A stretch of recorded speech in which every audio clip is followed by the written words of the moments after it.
बिस्मिल्लाहिर्रहमानिर्रहीम। अस्सलाम वालेकुम जी। कैसे हैं आप सब? उम्मीद करती हूँ बिल्कुल ठीक होंगे। अल्लाह ताला आपको अपने हिफ्ज़ और ईमान में रखे, खुश रहें, आबाद रहें, आमीन सुम्मा आमीन।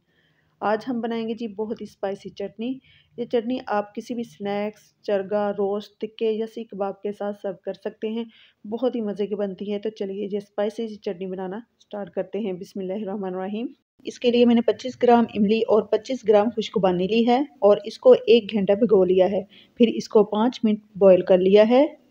जब ये बॉईल हो जाए तो इसकी गुठलियाँ निकाल लेनी हैं और फिर इसका गूदा जो है वो सेपरेट कर लेना है। फिर इसको डालेंगे ब्लेंडर जग में।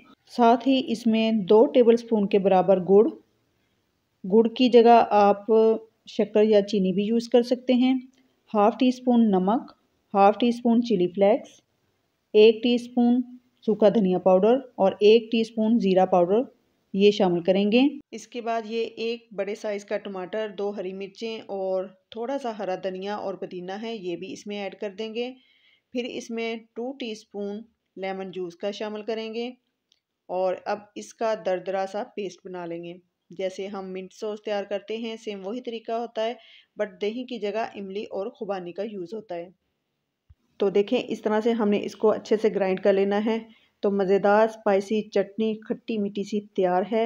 आप इसे बनाकर महीनों स्टोर भी कर सकते हैं। आप इसे फ्रीज़ कर लें और रमज़ान मुबारक में अफ्तारी में कोई ना कोई स्नैक्स, रोस्ट, कबाब वगैरह तो बनते ही रहते हैं। तो बस उनके साथ एंजॉय कीजिएगा। रेसिपी अच्छी लगे तो लाइक, शेयर और मेरे चैनल को सब्सक्राइब कर दीजिएगा। Take care. अल्लाह हाफ़िज़।